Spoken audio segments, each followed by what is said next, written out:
In every trade, there are certain names that are held up as the gold standard. When I started out in newspapers, in fact, for most of the past 50 years, there have been two names that stood apart and stood above any others in journalism. Bob Woodward and Carl Bernstein were the reporters at the heart of the Watergate scandal and the subsequent fall of President Nixon. Therefore, I shall resign the presidency effective at noon tomorrow. Their investigation into the break-in at Democratic offices has become the stuff of legend. It saw them immortalized by Hollywood and set the standard for journalism for decades to come. At one point, I suddenly wondered how high up this thing goes, and her paranoia finally got to me. I thought what we had was so hot that any minute CBS or NBC are going to come in through the windows and take the story. We call it paranoia. Today, in the age of Biden and Trump, the echoes of history are strong. But in a country where the First Amendment protects freedom of speech, fake news and disinformation are rife, and the quest for truth has never been more challenging. So it is the perfect moment to talk to two icons of journalism.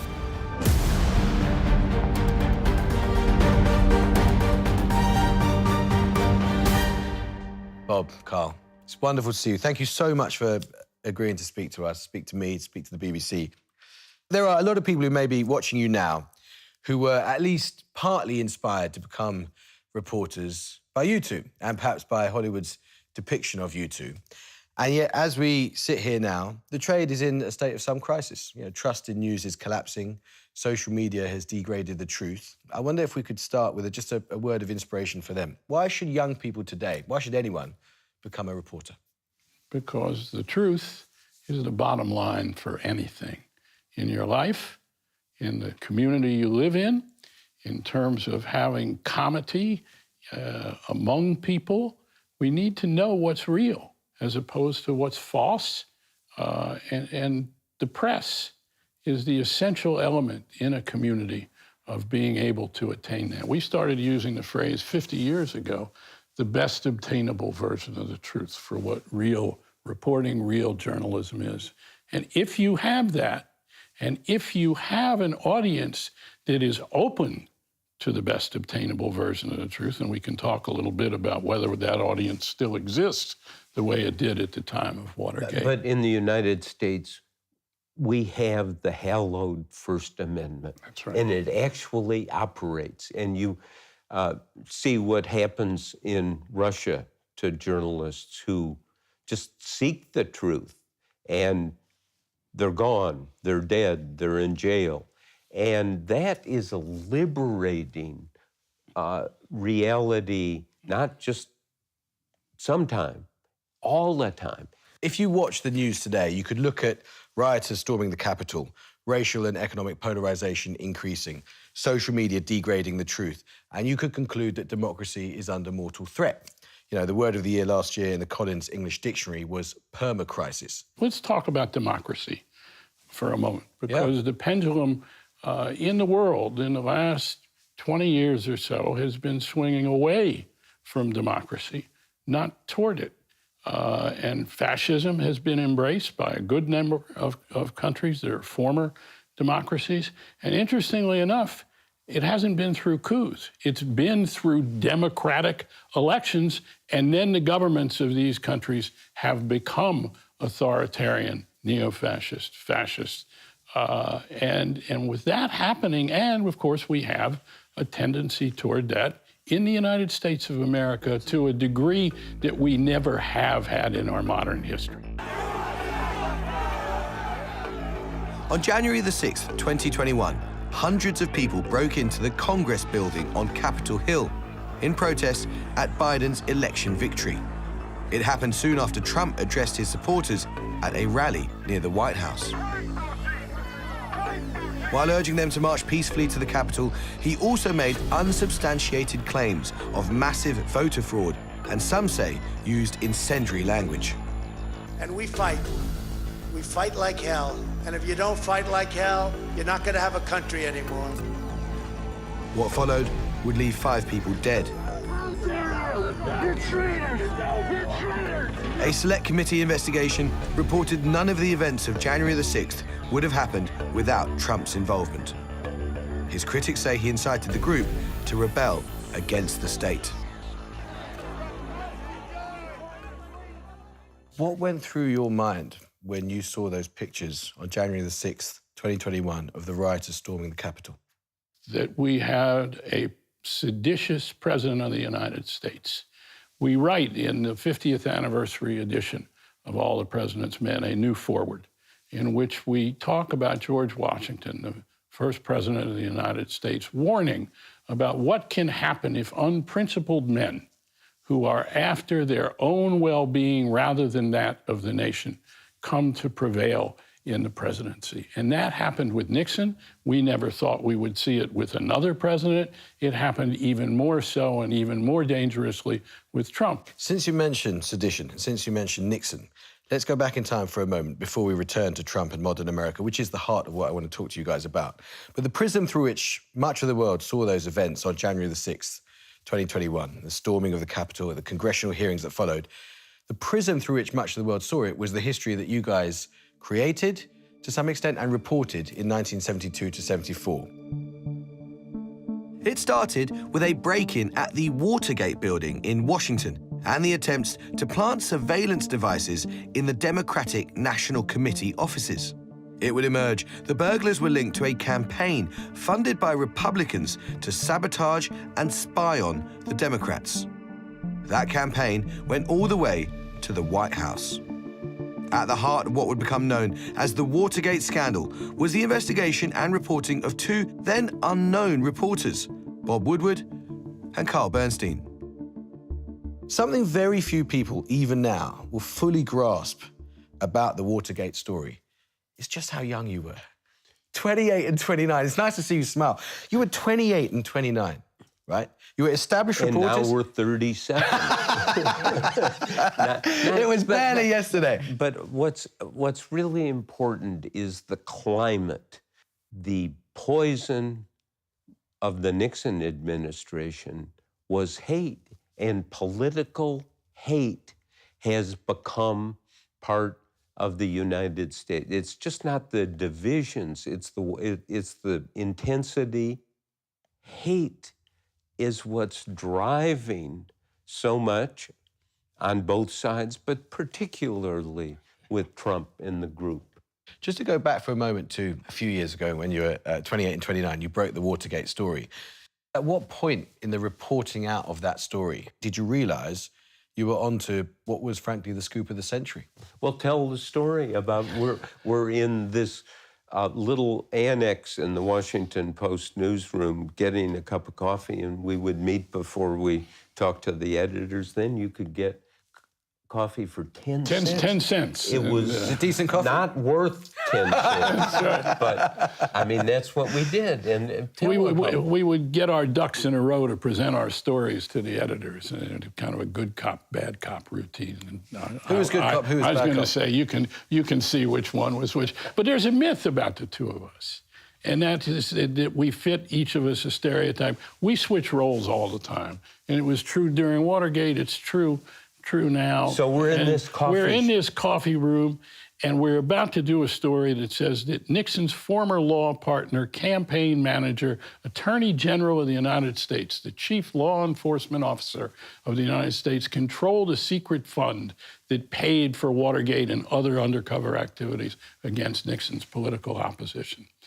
And we're about to do this story, and I put a dime in the machine for coffee, and I literally feel, the only time in my life, a chill go down my neck. And I turned to Woodward and I said, oh my God, this president is going to be impeached. And Woodward looks at me and he says, oh my God, you're right. And we can never use that word impeachment around this newspaper because somebody here might think that we have an agenda. And it was 1 year before later when the Congress in the United States started talking about an impeachment investigation of Nixon. That talk of impeachment began after a Senate investigation into the break-in during which it emerged Nixon possessed tapes of conversations between himself and his closest political advisors in the Oval Office. In July 1974, he was forced to hand over the full, unedited versions, one of which proved that he had tried to cover up links between the burglary and the White House. As impeachment proceedings began, he resigned. Therefore, I shall resign the presidency effective at noon tomorrow. Vice President Ford will be sworn in as president at that hour in this office. Woodward and Bernstein's reporting had played a major role in his downfall. Key to that reporting was a now famous source. At the heart of that story was a vital source. It came to be known as Deep Throat. This was Mark Felt, an FBI employee who you had met through your time in the US Navy, I think, Bob. How did you persuade Deep Throat to tell you what he wasn't really allowed to tell you? Well, no, he persuaded himself. Yes, he was one of the sources, but we had all kinds of sources who were, again, witnesses, participants. Now, Mark Felt, as number 2 in the FBI, I mean, this is one of the accidents of life, turned out to be the person in charge of the Watergate investigation. And he didn't like what he had seen, so it was not persuasion on my part, it was just, hey, we got to meet, we got to talk. What about this? What about that? He was reluctant.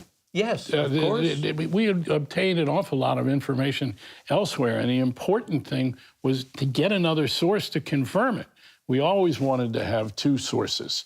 Or 9. Right, a minimum of 2. Yes, a minimum of 2. Again, you are working in a culture, and this is why Ben Bradley, our editor on Watergate, was there were 2 sides to Ben. He was always impatient, always. Where's the story? Go get it, go fix it. But then when you didn't have it or he sensed you have to do more reporting, he could be more patient than any 10 editors. Right. Katharine Graham, who was the owner of the Washington Post, was so vital to this story. They never said, stop. They always said, go, check, make sure, and we will publish these stories. I can tell, just having met you guys properly for the first time, how extraordinarily humble you are about your role in Watergate. And Bob, you, in fact, once told CBS, the mythologizing of our role in Watergate has gone to the point of absurdity, where journalists write in reviews of this book that I single-handedly brought down Richard Nixon. Totally absurd. Did you find, Carl, that the Hollywood treatment of your efforts was a blessing or a curse? Actually, I think the movie All the President's Men is a blessing for reporters everywhere and people who want to know about news. How's it going? What are you doing? Polishing. You what? Polishing. What's wrong with it? Nothing. It's good. Then what are you doing with it? I'm just helping. It's a little fuzzy. May I have it? I don't think you're saying what you mean. I know exactly what I mean. Not here. I can't tell from this whether Hunt works for Colson or Colson works for Hunt. May I have it? And some of your conclusions aren't clear. Yes, I'm not looking for a fight. I'm not looking for a fight either. I'm just aware of the fact that you've only been here 9 months. In the movie, which would go on to win 4 Oscars, Woodward was played by Hollywood superstar Robert Redford, Bernstein by another A-lister, Dustin Hoffman. The film revealed how the combined skills of Woodward and Bernstein were vital to their success. I think mine's better, but you go ahead and read it. If you think yours is better, we'll give yours to the desk. I've got Colson's name up front.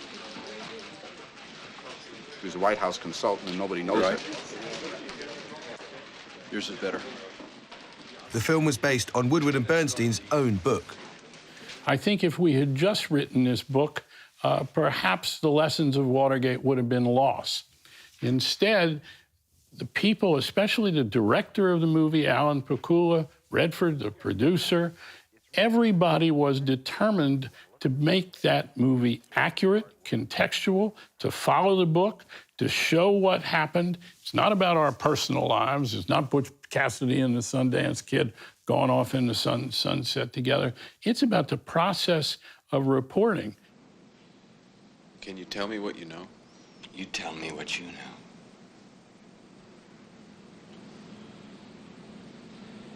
Hunt worked for Colson at the White House. So I think that, and one of the reasons it's held in such high regard, not about Bob and me and our personal lives or anything of the kind, it's us knocking on doors. It's Bradley saying, where the hell is this story? Whoops, wait a minute, you don't have it. Well, what else beside the money? Where's the goddamn story? The money's the key to whatever this is. Says who? Deep Throat. Who? Oh, that's Woodward's garage freak, his source in the executive. Garage freak. Jesus, what kind of a crazy story is this? It's a newsroom. It's showing the whole noise of what the process of getting news is about. Over the coming decades, all the president's men and the names Woodward and Bernstein became synonymous with the power of investigative journalism. But for them, the meaning of Watergate continues to evolve as moments of the past meet with the current day. The Watergate that we covered in 72, 1973, 74, is not the one that exists now. And the one that exists now is we realize the nature of Richard Nixon, the conspiracy.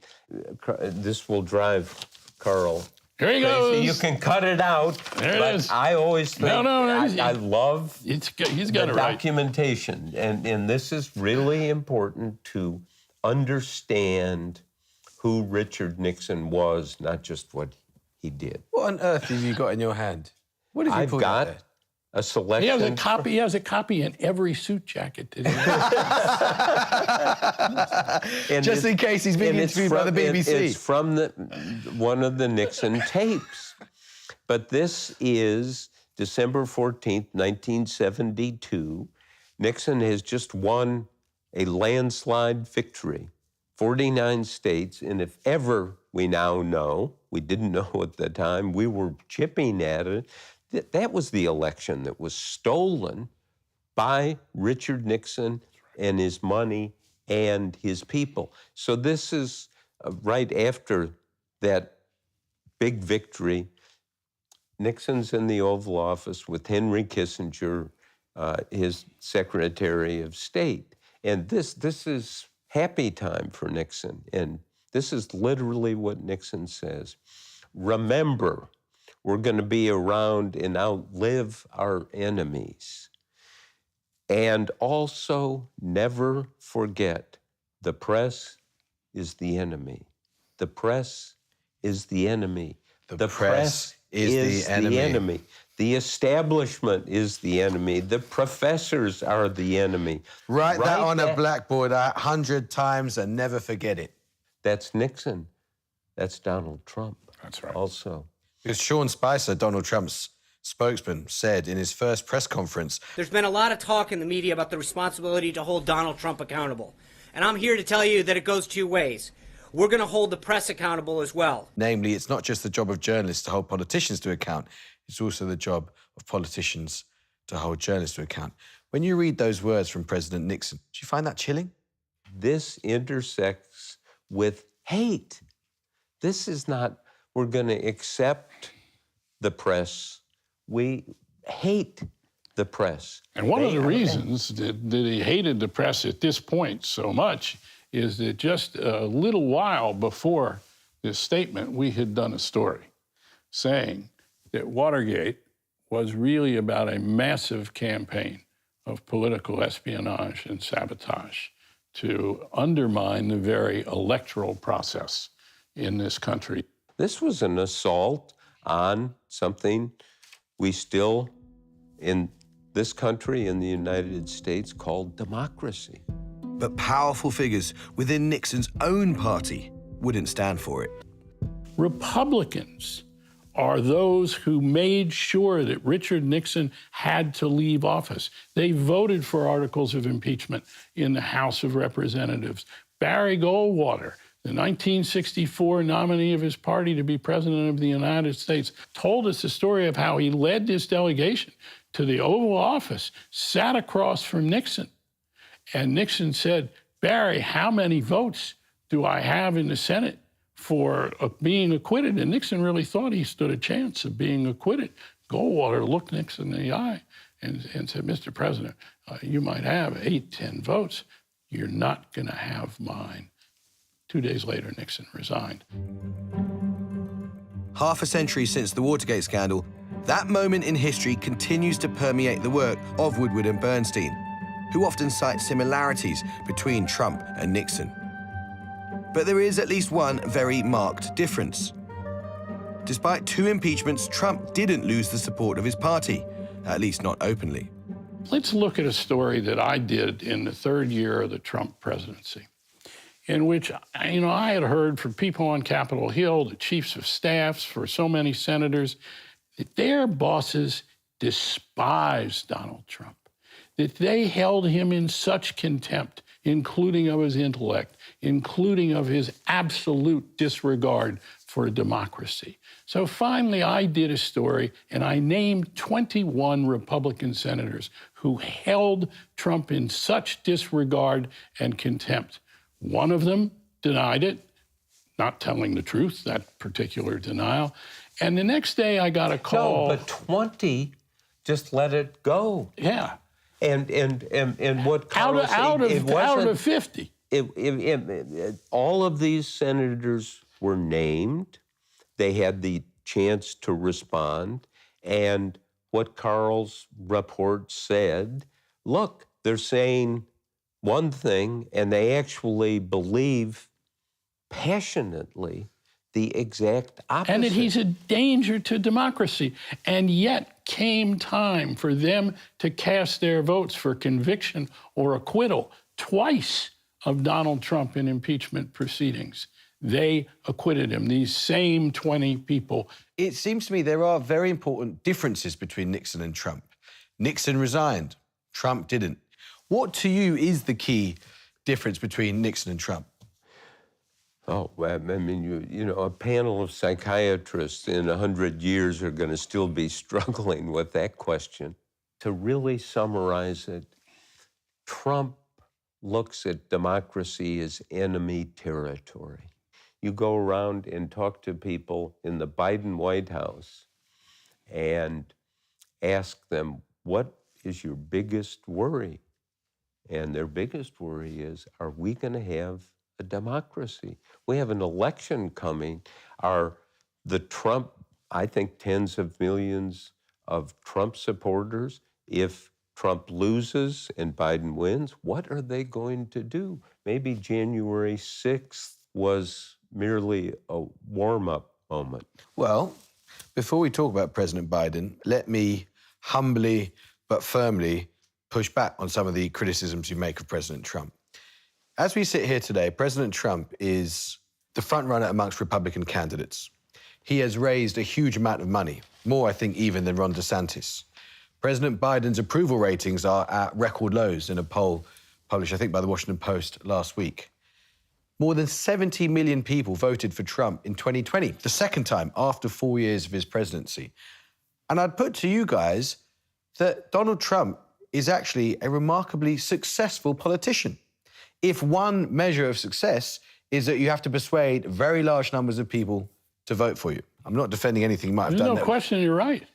So isn't the truth that Trump is speaking for millions of people who feel completely ignored, maybe even patronized by what they see as an out-of-touch establishment? Maybe he's got something that other people need to learn from. What you just said about an out-of-touch establishment, that's one element of Trump's appeal, but only one element. I think we have to be very frank about some of the reporting that we don't do well enough in the United States. Let's talk about that, yeah. And that's about the people of the United States, the culture that we live in, and how Trump's ability to motivate people through hatred, that's not the only motivation, but the way that he has summoned the hate within so many people through his incendiary pronouncements, etc. There are also all kinds of reasons why people support Donald Trump for being president of the United States. We need to be reporting on that as well. And do you think the mainstream media has failed on that? I think we come very late to it. Woodward and Bernstein remain at the heart of US journalism today, having written multiple books since Watergate about politicians on both sides of the aisle. You guys have given a very hard time to Democratic politicians as well. I mean, Carl, you wrote in your 2008 book, A Woman in Charge, since her Arkansas years, Hillary Rodham Clinton has always had a difficult relationship with the truth. She trims the truth and obfuscates. Bob, you've been highly critical of President Obama. Can I ask you about one specific story, which is about Hunter Biden? Hunter Biden, the son of the president, is one of the thorns in his father's political side. In October 2020, the New York Post published a story saying a laptop had been found belonging to Hunter that contained an email indicating he'd introduced a Ukrainian energy executive to his father when he was vice president. The paper suggested this indicated Hunter's business dealings had improperly influenced American policy. Critics, including Trump, claim President Biden meddled in Ukraine to help his son's business interests in the country.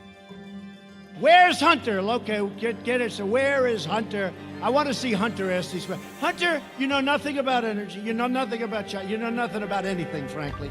Hunter, you're a loser. While the right-wing press seized on it, some say the left-wing media failed to properly act. Do you think the Hunter Biden story has been underplayed? Has it received the attention it deserves? I think we haven't done enough digging on the Hunter Biden story. We have a special prosecutor who is digging.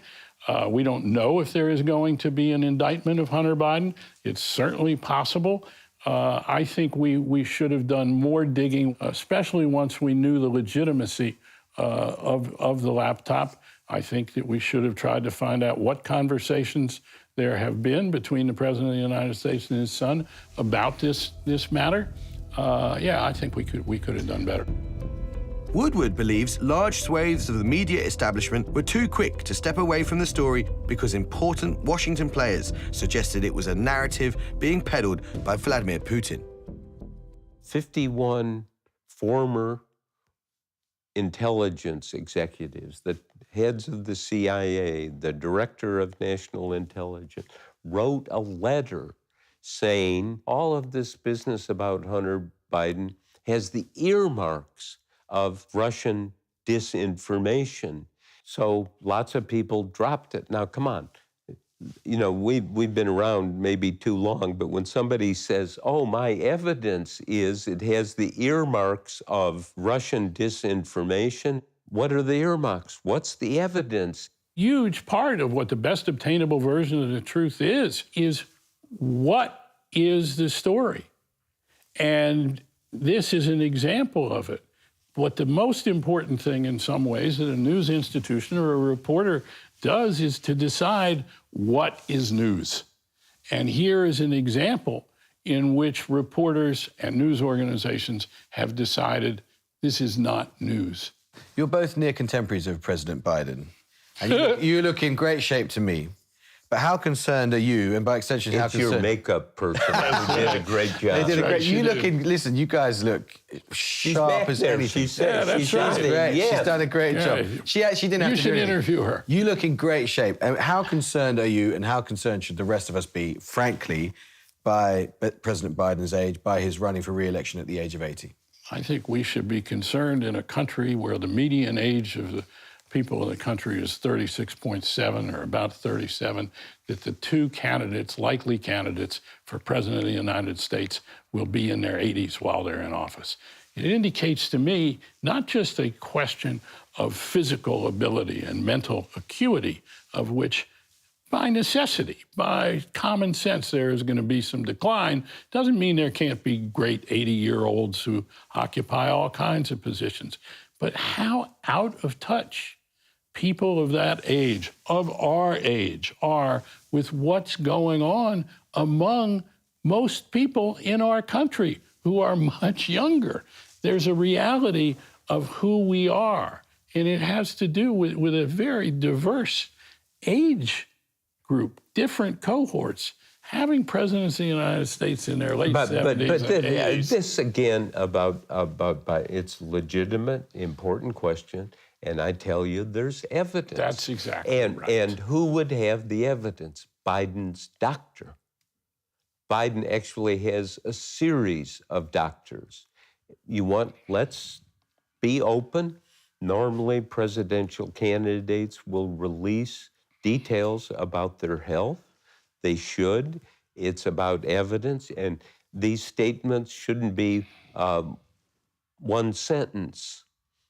A doctor saying, oh yes, so-and-so is fully capable of exercising the powers of the presidency. What the F does that mean? The quest for the truth and the importance of investigative journalism was the reason Woodward and Bernstein were in the UK.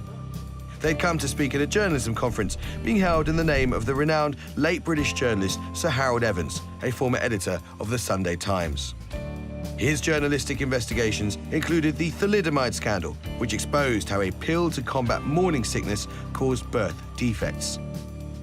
We sat down for a second interview just hours after news had broken that Trump had been found liable during a civil trial of sexually abusing a woman in America. And while shocking, the result, which he is appealing, didn't seem to be having the catastrophic impact on his re-election bid some expected. In a civil case, a jury has found that Donald Trump sexually abused and defamed a woman, E. Jean Carroll. And yet, it could just be that rather than hurting his popularity, this helps him. What is it, Carl? What is it about Donald Trump that means all this bad news, all this controversy that should damage him ends up firing up his base?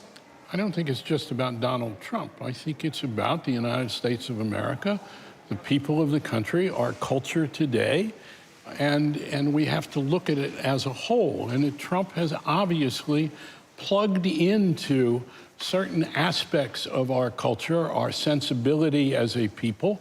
It is different in many regards than it has been in the past. We are a different people who have absorbed a different set of circumstances and beliefs, and many of those things are anti-democratic. So much turns on, as president, this allegation surfaced. Trump's in the Oval Office, the sacred home, official home of presidents. And they ask him about it, and the first thing he says, she's not my type. And then he says, it never happened. Now, why in his mind is he saying she's not my type? That's irrelevant. I thought it was one of these things where, Carl and I always talk about peeling a little bit of what's hidden. And this tells you so much about Trump. That's the significance of it. And so he's involved in all these controversies about his character. Yes, exactly. It's about That's his the character, word. and that is what has distinguished or undistinguished his presidency. And our job reporting has been and needs to continue to be reporting on his character through his actions. The platforms for reporting are now wider than they have ever been, but at least one figure still dominates the landscape, and that is Rupert Murdoch. The owner of many media outlets, including The Times, The Sun, and The Wall Street Journal, as well as Fox News, his entire empire is worth billions. But in April, Fox News paid out nearly $800 million after some of their news anchors spread a Trump lie: that the 2020 US election was rigged and voting machines played a role. Do you think, Carl, that Rupert Murdoch has been a force for good? I think Rupert Murdoch is probably one of the most important forces in the world in the last half century. And to simplify and say a force for good or evil, I think in terms of his legacy, it is going to be evil, because he has taken untruth and made it his imprimatur. That instead of being remembered for his imagination in terms of what he did with the movie business, with changing television, with shows like South Park, all of this has been overwhelmed by promoting, encouraging, and accepting a culture of untruth that has been the hallmark of his journalism. Let me push back on some of that and say, thinking about it from the perspective of people walking the streets of London outside here, some of them exercising their right to free speech right now, they might have a different view of Rupert Murdoch. They might say, here's a guy who's created thousands of jobs. Here's a guy who's built many successful companies. Here's a guy who modernized and revolutionized multiple industries, from the newspapers, where he took on the print unions, to Premier League football, which he dragged into the 21st century. Here's a guy who's published news of various political leanings and often great investigative work. Isn't there a case to be made in defense of Rupert Murdoch that actually this country, and to some extent, if I may say, your country, should be thanking Rupert Murdoch rather than chastising him? I think I gave I would say, a balanced answer, in that his works that you're talking about have been overwhelmed by the toxicity of his journalism. And yes, is the Wall Street Journal a great newspaper? And does he own it? Yes. And has he kept his hands off of it? Yes. But what is his real, and it was a great newspaper before he got there, what is his legacy in terms of journalism? Murdoch's legacy will be affected by the recent court case, in which Fox News admitted some of the claims it had made on air about the validity of the US election result were false. It is that toxicity. It is that disregard for the truth. It is an agenda that has nothing to do with great reporting so that democracy can have knowledge. In 2011, Murdoch's News of the World newspaper was closed after revelations that the paper illegally hacked into phones to gather information on celebrities and others. This year, another of his papers is being taken to court over similar allegations. One of the reasons we're talking about it right now is that his reputation is again in the headlines here, because there are a series of big court cases working their way through in London concerning phone hacking. And this is not just about Rupert Murdoch's newspaper, The Sun, it's also about the Daily Mirror, it's also about the Mail titles. Carl, were you surprised, were you even shocked by the extent of criminality that was revealed by the phone hacking scandal here in the UK? No, because we're talking about institutions that Rupert Murdoch led without regard to how you go about reporting, and it goes to the heart of his disregard for instruments of democracy. There have been multiple police investigations looking at his involvement or other people's involvement. There have been multiple criminal trials in this country. He's not gone to jail. No one's ever found him guilty. There's a difference between being convicted in a court of law and a body of evidence that is undeniable about what an institution has done. It kind of makes my head quiver when we start talking about Rupert Murdoch, when we have a consequential, complex war going on in Ukraine. The job of the journalist, you have to always ask this painful question: am I working on the wrong story? What is news? And what is the right story?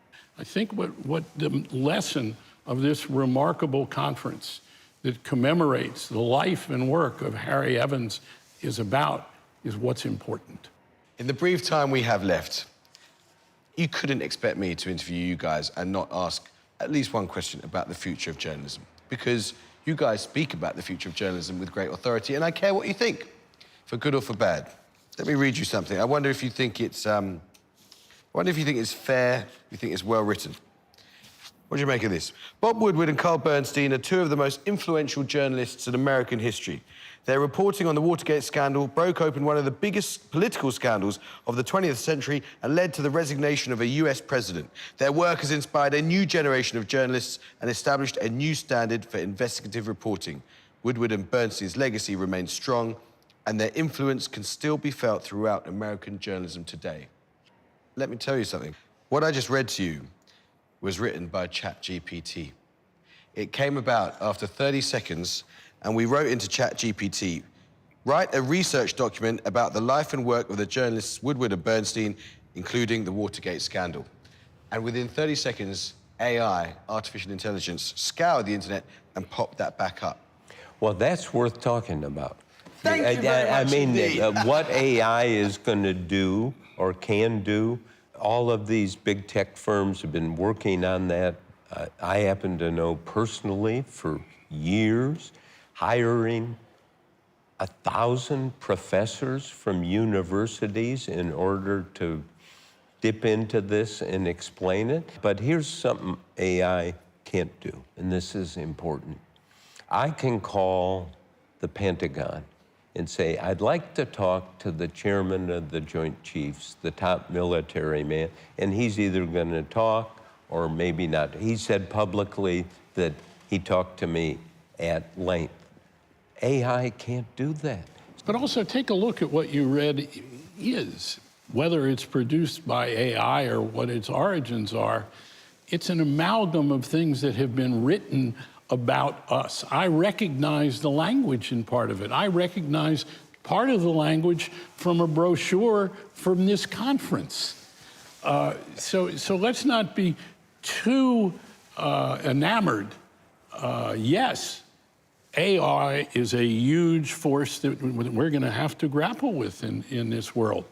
But in terms of the particular question you asked, I kind of like the appropriateness of our answers, both in terms of the larger question about the force of AI, as well as the limitations of what you read there.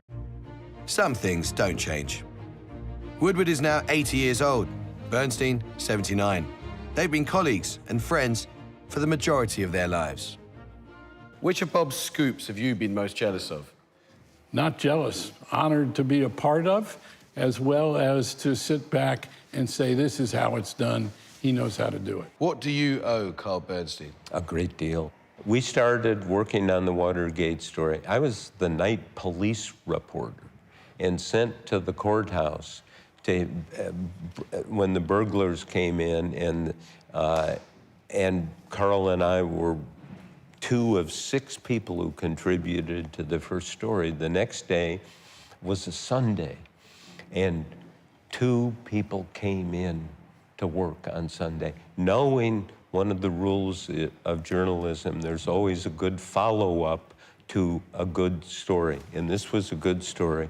And there's Carl, the chief Virginia political reporter, me, still doing night police, and we did our first story together, but he, look, here's the moment in my life that was so important. He said, now we've got to go see these people in their homes. It will be a waste of time to go in their office, to see them in the office, and so we need to knock on doors. That's Bernstein U. That's journalism university. And it's common sense. Yeah, but whatever common sense it was, I didn't know it. You spent a lifetime asking questions together. What's the one question you'd like to ask Carl Bernstein? You know, what's so nice about our relationship, I get to ask anything I want. That's right. We ask each other a lot of questions. It's been an ongoing dialogue and question and answer for half a century. It's been a rich learning experience. Well, long may your partnership continue. Thank you both so much for your example and for your time. It's been a real privilege. Bob Woodward. Thanks so much. And Carl Bernstein, great to see you. Good to be with you. Thank you so much. I really appreciate it.